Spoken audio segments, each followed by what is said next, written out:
यह एक काल्पनिक कहानी है। किसी भी धर्म, जाति या संप्रदाय को ठेस पहुंचाना हमारा उद्देश्य नहीं है। इस कहानी के पिछले 2 भागों में आपने देखा कि आदिल और हिना की शादी को 4 साल हो गए थे, लेकिन उनका कोई बच्चा नहीं हुआ। आदिल पैसा कमाने के लिए सऊदी अरब चला गया और पीछे से हिना और अम्मी में कहासुनी हो गई। हिना अपने मायके चली गई। रात को जब आदिल का फोन अम्मी के पास आया तो अम्मी ने रो रो कर आदिल को हिना के खिलाफ भड़काया और गुस्से में पागल होकर आदिल ने हिना को फोन पर ही 3 तलाक दे दिया। लेकिन बाद में उसे अपनी गलती का एहसास हुआ। वो वापस अपने वतन लौट आया और हिना को वो फिर अपनाना चाहता था, लेकिन अम्मी ने कहा अब पहले हिना को किसी और के साथ निकाह करना होगा, फिर तलाक लेके ही आदिल के साथ निकाह होगा। आदिल ने मौलवी जी से बात की।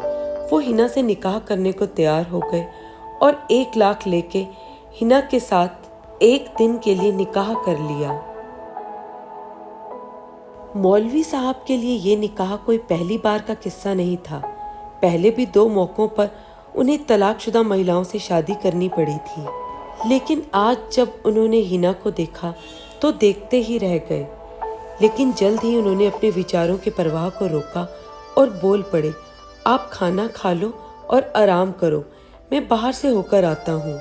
उनके जाते ही हिना ने चैन की सांस ली और दरवाजे की चिटकनी लगाकर सो गई।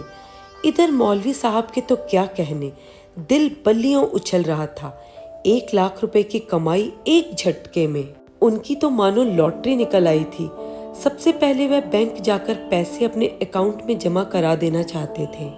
हिना की नींद खुली तो पिछला दरवाजा खोलकर बाहर निकली। शाम हो गई थी, लेकिन मौलवी साहब अभी तक वापस नहीं आए थे। वह बाहर निकलकर बस खड़ी ही हुई थी कि उसे कुछ लोगों की आवाज सुनाई दी। शायद नमाजी मस्जिद में आने लगे थे। तुरंत वह पिछले दरवाजे से अंदर आ गई और कमरा अंदर से बंद कर लिया। थोड़ी देर हलचल के बाद जब शांति हुई तो अंधेरा हो चुका था। तभी उसके फोन पर आदिल का कॉल आया। उसने पूछा, कैसी हो हिना? हिना ने कहा, मैं ठीक हूँ, आप कैसे हैं? आदिल बोला, बस कल का इंतजार कर रहा हूँ। हिना ने कहा, मैं भी। आदिल बोला, और अभी क्या कर रही हो? हिना बोली, कुछ नहीं, बस सो रही थी, अभी जगी हूँ। आदिल ने कहा, ठीक है हिना, अपना ख्याल रखना, बाय। फोन रखते ही वह बाथरूम में घुस गई। थोड़ी ही देर में उसे दरवाजे पर कुछ खटखट की आवाज सुनाई दी। बाथरूम का दरवाजा थोड़ा सा खोलकर उसने सुना तो लगा कि मौलवी साहब वापस आ गए हैं। वहीं से उसने आवाज लगाई, आप अंदर आ जाइए, मैं बाथरूम में हूँ। जब उसने गेट पर ताला खुलने के बाद गेट खुलने की आवाज सुनी तो बाथरूम बंद कर लिया। नहाकर जब वह बाहर निकली तो देखा कि मौलवी साहब रात का खाना लेकर ही आए हैं। निकलते ही मौलवी साहब बोल पड़े कि मैं भी नहा लेता हूँ, फिर खाना खा लेंगे, नहीं तो खाना ठंडा हो जाएगा। हिना ने सहमति में केवल अपना सिर हिला दिया। रात का खाना खाने के बाद मौलवी साहब बाहर निकल गए।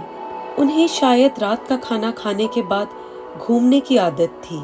हिना भी पिछले दरवाजे से बाहर निकलकर थोड़ी देर के लिए बाहर बैठ गई। रात को सोते समय मौलवी साहब बोले, हिना ये बिस्तर बहुत छोटा है, इसमें 2 आदमी नहीं सो सकते, इसलिए इस बेड को हटाकर अपना बिस्तर नीचे ही लगा लेते हैं। हिना ने कहा, कोई बात नहीं, आप बेड पर सो जाइए और मैं नीचे सो जाऊंगी। मौलवी साहब बोले, ऐसा कैसे हो सकता है, आज तो हमने निकाह किया है, हम दोनों को आज एक साथ ही सोना होगा, तभी कल तलाक मुकम्मल होगा। मैंने आदिल को भी सारी बातें बता दी थी। हिना को पहली बार मौलवी साहब की बात अजीब सी लगी, लेकिन वह और कर भी क्या सकती थी। रात को मौलवी साहब बोले, हिना एक बार इधर तो देखो। देखो, आज हम दोनों के बीच शौहर और बीवी का रिश्ता है, तुम घबराओ मत, आज के लिए मुझे आदिल जैसा ही समझो। हिना को इस वक्त मौलवी साहब की जुबान से आदिल का नाम अच्छा नहीं लगा। 55-56 साल के बुजुर्ग मौलवी साहब और 26 वर्ष की जवान हिना का कोई मेल ही नहीं था। वह कैसे उस बूढ़े मौलवी को आदिल जैसा समझे, लेकिन उसने कुछ कहा नहीं। उसकी तरफ से कोई प्रतिक्रिया होते ना देख मौलवी जी ने सीधा उसके ऊपर हाथ डाला और अपनी ओर घुमा लिया।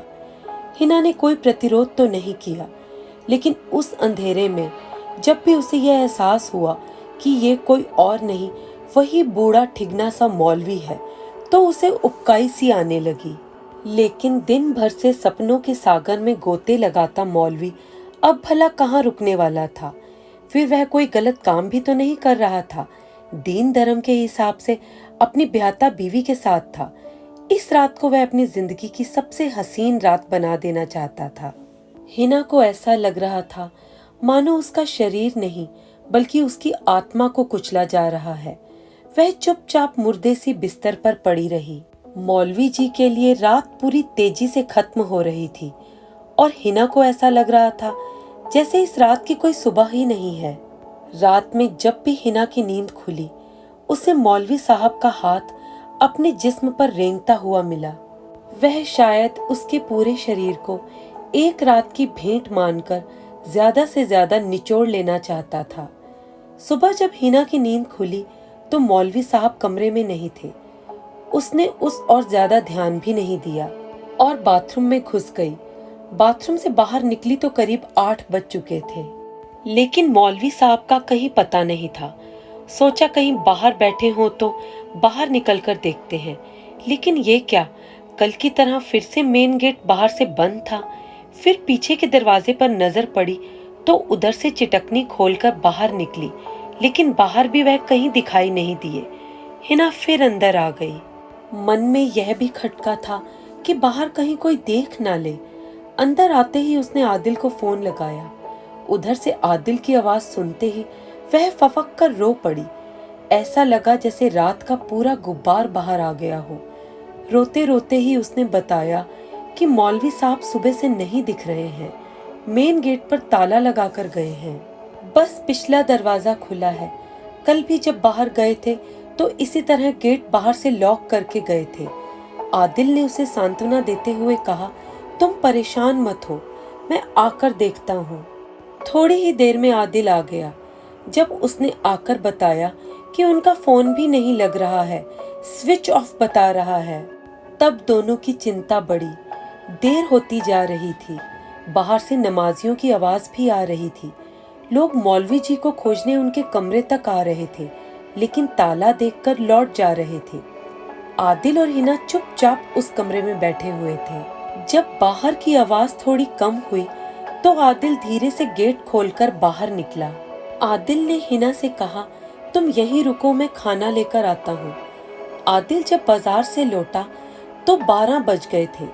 आते ही उसने हिना से कहा कि मौलवी साहब का फोन आया था। वो बोल रहे थे कि उनके चचा का इंतकाल हो गया है, इसलिए वे गांव गए हैं। वे बोले हैं कि शाम तक लौटने की पूरी कोशिश करेंगे। हिना बोली, शाम तक नहीं आए तो? आदिल बोला, अरे नहीं, आ जाएंगे। सुनकर हिना चुप हो गई, लेकिन उसको ना जाने क्यों अंदर से दिल कह रहा था कि शाम तक मौलवी साहब नहीं आएंगे। क्या उस दिन मौलवी साहब ने आकर हिना को तलाक दिया, या हिना का दिल सच ही कह रहा था कि मौलवी साहब शाम तक नहीं आएंगे? क्या हिना और आदिल फिर एक हो पाए? आदिल, हिना और अम्मी को आदिल के गुस्से में की गलती की क्या कीमत चुकानी पड़ी? इन सभी सवालों के जवाब जानने के लिए दुल्हन एक रात की का भाग 4 जरूर सुने। यकीन मानिए, इस कहानी का अंत आपके रोंगटे खड़े कर देगा। आपको ये कहानी कैसी लगी? इस कहानी के बारे में जो भी आपकी राय हो कमेंट बॉक्स में जरूर लिखें। कहानी पसंद आई हो तो लाइक करें, दूसरों लोगों को शेयर करें और चैनल को सब्सक्राइब करना ना भूलें। आपका सहयोग हमारे लिए अनिवार्य है। धन्यवाद।